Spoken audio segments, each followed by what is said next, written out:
There's a lot of games out there. However, my favorite type of game are survival games. Oh, and horror. Put them together, you'll get a more iconic duo than Mario and Luigi. Survival horror games are one of my favorite type of games out there. However, there is one problem that we can all agree on. They're not scary.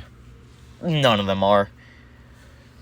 Sometimes there are games that get me to jump out of my seat from a jump scare or some loud noise that came out of nowhere. But most of the time, they're not that scary. It just doesn't make you fear death or fear the unknown. Because the threat of death, most of the time, don't have any consequences. When you die, you respawn, and you're back in the action. And, also, in most survival games, it puts you right back where you died, so it gives you a chance to think about what happened, then process how to avoid you dying, and then, bam, it's not scary. However, what if we could fix this? What if there was a game where the consequence of death affects the game? And what if there was a game that scares you and made you afraid to die? zombiU is a survival horror game made by Ubisoft. How the hell do you say that? Montpelier. In 2012 for the Wii U, and it was a success, getting great reviews from every corner of the internet. However, the game underperformed and never got a sequel. And that should be the end of the story. No, it isn't. Because recently, I've seen a lot of videos of people looking at this game and going, yep, this is underrated. So today, in honor of it being Spooky Month, I figured why not look back on this game and see just how it is so underrated. This is a look back on zombiU, the most underrated game ever.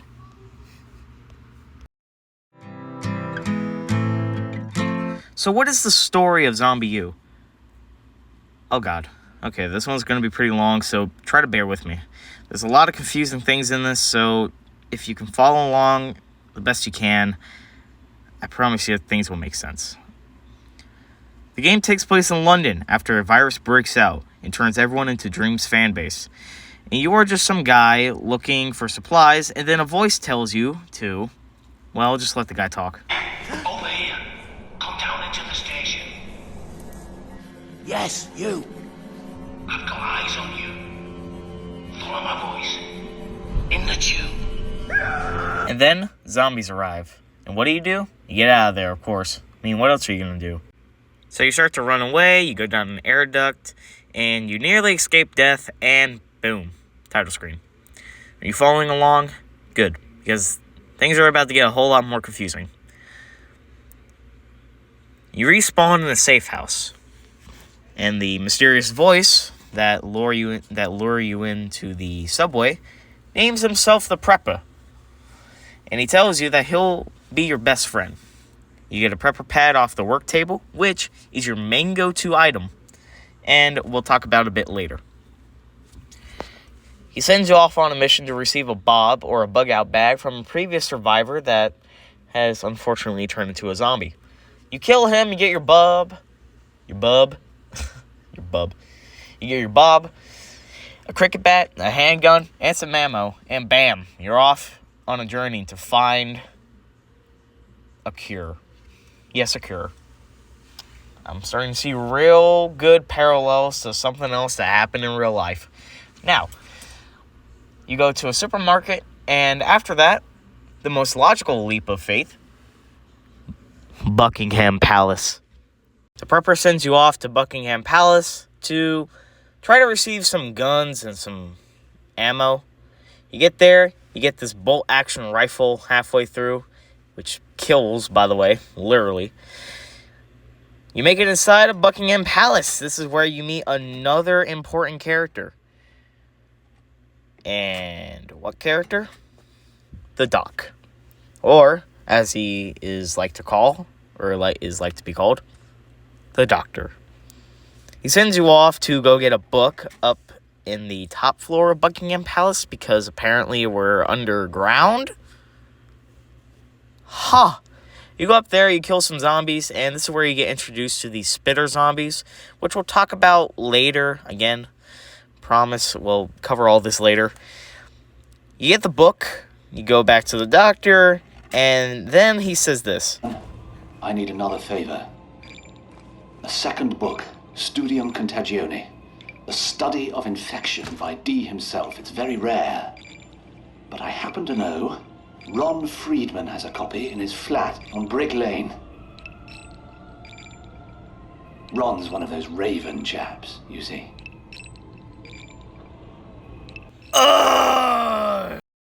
So, yeah, you gotta go on another fetch quest for the doctor. You gotta go back to the market, except this time you gotta go through a gate door that's, like, on the other side of the map.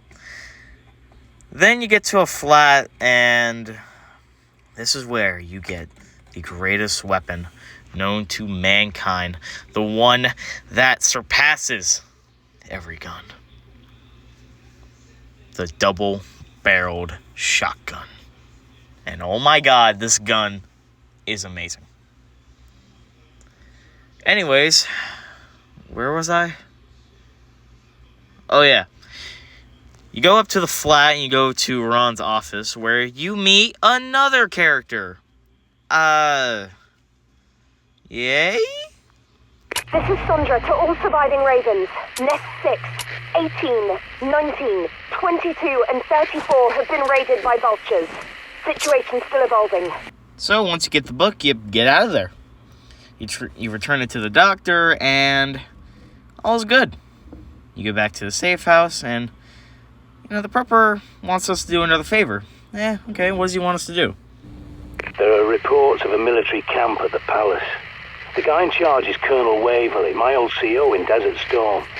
So tell him the prepper sent you. He'll see you right. You could do with some better weapons, and a bit of C4 wouldn't go amiss.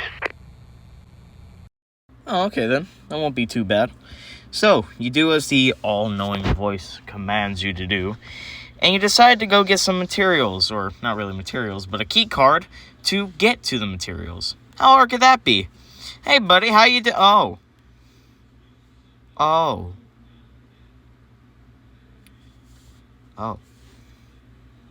Well, I think we all know what this calls for. In the arms of the angel, fly away from here, from the start! Anyways, after you're done honoring the fallen soldier who had no right to be in the story, you get the materials, including C4.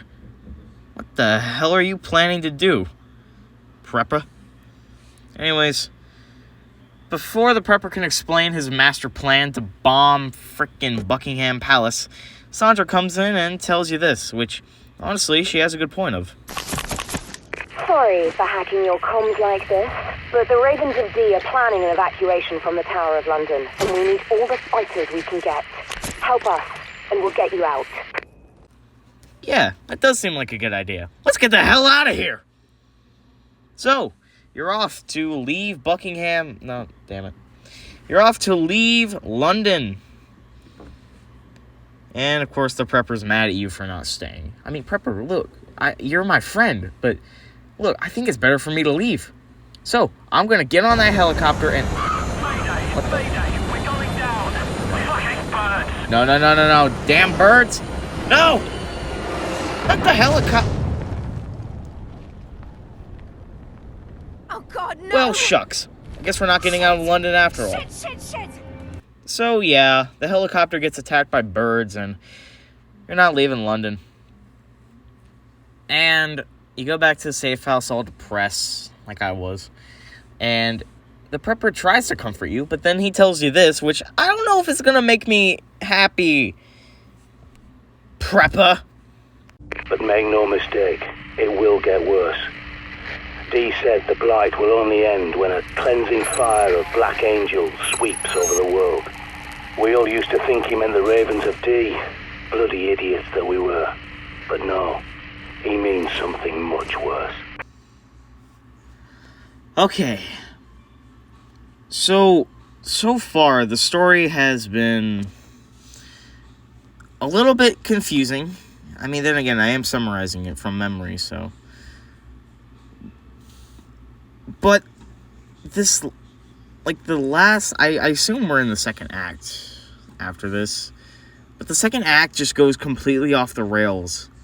And the only way that I can summarize the second act is by doing a lightning round where I explain a few events that happen. They're like the most important. So we're just going to do that instead. And yeah. All right. Let's jump into this lightning round. The safe house loses power. You got to go down to a gas station and get some gas station. However, this guy tells you, fuck you. You need to get antibiotics first. You go down to a oh god, what's it called? Oh, a daycare. You go down to a gay tier. A gay tier? Yeah. You go down to a gay tier to get some antibiotics. You get them. However, you got to fight your way out through a crazy electrifying zombie, which absolutely terrified me when I first played. However, now that I look at it, it still scares me. You got to get out of there. You got to survive a horde. You get out of there, and you go back to the guy. You're like, hey, here's the antibiotics. Oh, shit, you're a zombie. Okay, I got to kill you. So, after that, you find a little upgrade thing, which is just a floppy disk. You upgrade your pad. You're able to scan through this metal gate door that requires a key card. However, it doesn't matter because you pull out your pepper pad and like, fuck you, door, I'm gonna get past. And then you get the gas can, and you also get a shotgun, which also is a heavenly gun. Oh. You go back to the safe house, you fuel it up. However, while you were doing this, a radio comm comes over, and you go to the church, which is also in London. I don't remember the name. You go there, you get kidnapped by Boris Johnson, of all people. You gotta fight your way out. You survive, Boris Johnson dies, you get all of your equipment back, along with some new guns, and you have to go retrieve the 7 letters of D, which 7 letters of D all form together to create a cure, which is like a cure code, I guess. You get those after doing a little bit of fetch questing. Then you go back to the doctor, give them to him, and that's the end of Act 2. I know, it was kind of confusing. And, by the way, I didn't show it in gameplay, because it just goes by that fast. It is, honestly, the quickest act. It, like, flies by, so that's why I didn't really show it in gameplay until after, so let's move on to Act 3, shall we? Act 3 is my favorite act of zombiU. And it's quite short, honestly. You can beat it in, like, probably about 10 to 30 minutes, depending on how you play. So Act 3 begins right after you give the notes to the doctor. And the prepper is concerned. He's wondering where the hell you've been. And throughout the game, you keep the secret away from the prepper that you're working with a doctor. However, the doctor calls you on the comm and says this. I have good news. The panacea is almost finished. The bad news is it's a vaccine, not a cure. You must come quickly. Meet me at the entrance to the royal quarters. I have security clearance. And the prepper, he is pissed. He basically tells you to fuck off, and now you have to go back to the Buckingham Palace. And, shit, the doc is a zombie. Well, time to tear out his eyeball and go down here and to grab the vaccine and get the hell out of here. And thankfully you did it in time, because Buckingham Palace is bombed by Black Angels. Everything around you catches fire, and you gotta make a mad dash back to the safe house. You grab all your equipment out of the chest and get the hell out of there.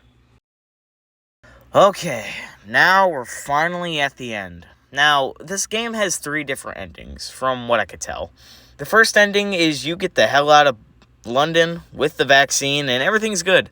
The second ending is where you die and you don't get the vaccine and you die along with all the zombies in London. That ending's kind of depressing. Now, the third ending I've only heard about, but I'm not sure if you can actually get it.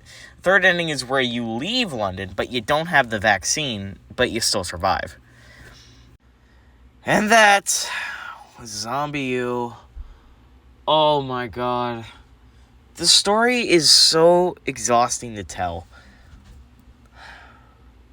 But it's an okay story. I feel like they needed a few more drafts before finally coming up with a final draft. But I actually think the story works in its favor. zombiU is a short survival horror game, so it makes sense for them not to go out all big and broad with the story. Keep it small and kind of contained. I really like it. I think it actually works in its favor. zombiU itself is a short game, only going around for like maybe a 6 or 10 hour play session. And the story itself keeps me interested. I mean, it kept me interested in some parts, and it can keep you interested. There's some parts where it goes slow, and then other parts where it goes kind of fast. Like Act 2 and Act 1 and 3 are mainly slow, or something like that. Act 2 and 3 felt the fastest, though. That's the thing. But I think it works out all because of one simple factor. Gameplay. God save all. Alright, so gameplay of zombiU is, it's okay. I'll say that. It's fine. Now, what makes it okay? This thing. At the start of the game, you are armed with a cricket bat, which, already in itself, every British person needs. They always keep one in their closet. I mean, hell, I do too. But, here's the thing.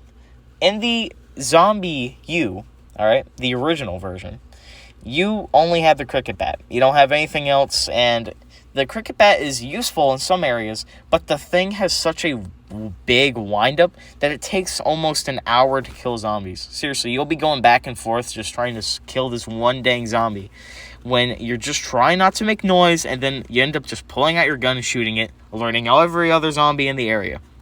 Now, in the Zombie port to Xbox and PC, and of course PlayStation, you actually get 2 more items that you can use. You get a shovel and the baseball bat. Both of these do decent amount of damage. I feel like the baseball bat, though, is a little bit overpowered, but, you know, the game's already unbalanced as it is. Now, guns play a massive role in this entire game, because not only do you have to save your ammo, but there are a shit ton of them. Alright? Let's see, you got the Desert Eagle, you got the pistol, okay, the starter's pistol, you got the silenced pistol, you got the SA-80, you got the bolt-action rifle, alright? You got the sniper, the crossbow, freaking pump-action shotgun, double-barrel shotgun, the semi-auto shotgun, the AK-47, oh my god, what else do we have? Talking about grenades now, we got grenades, mines, Molotovs, flares, a fucking machine gun of all things.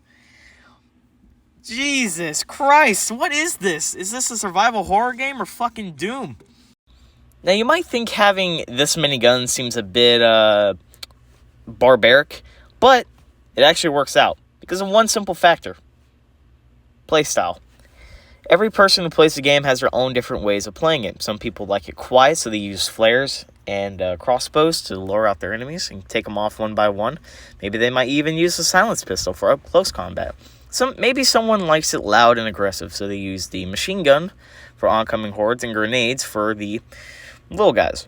And maybe some people just like to play it normally, so they use the pistol and cricket bat to kill stuff, and maybe then they even use a double barrel. Who knows? Each person has their own unique way of playing it, and that's what I really like about it, is that there's different guns for different types of playstyles.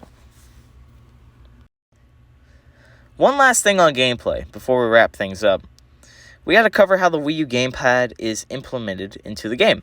You see, the Wii U gamepad is not only your prepper pad, but it's also your backpack and survival guide. See, the main marketing strategy with this game was that you could use the Wii U gamepad as if you were a part of the game. So the Wii U gamepad is not only your prepper pad, which you use to scan and try to see if there's any zombies in the area, but you'll also use it as your backpack, meaning you have to swipe down from the top and look at your inventory on the gamepad. While that's happening, your character also takes off his backpack in the game to look around. And while you're doing this, you cannot move unless you swipe up and get out of your backpack. So this creates tension when you're trying to pick out a weapon or pick out a gun from your backpack while zombies are around. And you know what? That actually works really well because it creates tension and it's pretty good. However, I can't say this. I've never had a moment in the game where I had to look up at my TV screen and look down at my gamepad to make sure that a zombie wasn't coming around, because I knew that I was going to be in a safe area anyway, so it didn't really make anything suspenseful, but the only times that it did were like sections in the daycare and on the last mission whenever you're about to leave London. So yeah, the Wii U gamepad is actually useful here, and I quite like that because they found a way to make something that was already in itself a bulky, unnecessary item into something that works, and I applaud them for that. You did it well, but in the end, I don't think it really worked out because still, it doesn't create any tension for whenever I play it, and I played this game 1,000 times, so I guess that explains it. Hello, this is Editor Keegan from the future. I just realized that I forgot to talk about the different types of zombies in the game. We're going to go over that quickly, and then I promise you I'll get out of your hair about this game. So, the different types of zombies. You got the regular zombies, which walk. They can't really do anything. Then you got the runners, which can climb ladders and run pretty fast. And you got the red smoked ones, which are pretty tough, but they usually have a useful item once you kill them. And then you also have the spitters, the ones that mess with your radar, the helmet zombies, and there's so many other ones. The helmet zombies, they have a helmet on top of their head, and they're pretty tough to beat with a normal cricket bat. It usually takes about 2 or 3 shots with a gun to be able to kill them. The ones that mess with your radar are pretty tough. They basically prevent you from using your prepper pad at all, and you can't scan anything. You can't even use your zombie radar. The spitters, they temporarily blind you and make it hard for you to kill them. And yeah, that's pretty much it. The different types of zombies that they have are very unique, and I think that they all work out perfectly. Anyways, let's move on to the conclusion, why don't we? God save them. Okay, now we're on to the conclusion. We're going to finally answer the question, what made this game so underrated that now everyone's looking back on it and thinking, yeah, this is definitely an underrated classic? Well, I think the simple answer is it was released on a failing console. The Wii U did not sell well at all, and it was one of Nintendo's biggest console flops, probably in the history of their company. Sure, they bounced back with the Nintendo Switch, but as of 2022, they're shutting down the Wii U eShop, and I don't think the thing's going to survive any longer. So, not only was the game released on a failing console, but it was also the game that started showing the warning signs for the Wii U. And the game itself, like I said before, didn't sell well, and it never got a sequel because, well, Ubisoft said that it didn't make a profit like they thought it would, and they just discontinued it. It's a real shame, though. I really think that they should have made a sequel. Maybe like a prequel, or not really a prequel, but more like a follow-up or something along the lines of it. Maybe like a spin-off. I think they should have done something like that. I feel like Ubisoft will never return to this type of game again because it was a really good game. I quite enjoyed my time with it, and I enjoyed every moment of it. Even the replays. I loved replaying this game because it has such it's like a Fallout New Vegas type of style of game where you could just play it 1,000 times and you can get a lot from it. Now, what do I rate zombiU? Do I recommend it or do I not? Well, we're going to start off the rating first. I give this game a big fat 9 out of 10 because of the fact that it is fun, it's addicting, it's scary, it solves a problem that a lot of other horror games can't really figure out. And now we're going to move on to, do I recommend it? Abso-fucking-lutely. I absolutely recommend this game. You can buy it on Steam for $5, and you can also get the game for dirt cheap if you own a Wii U. I think I got it for maybe $10 one day in Christmas. Yeah, that was in 2014, I believe. But yeah, I recommend this game, and I highly recommend you get the Wii U version. If you can't, though, you can buy it on PS4 and PlayStation. Shit, those are the same things. You can buy it on PS4 and Xbox and PC. I highly recommend the game, and I hope you guys enjoyed this video. I put a lot of time and effort into this, and yeah, hope you guys enjoy. Oh Lord our God, arise, scatter enemies, and make them fall. Confound their politics, straight their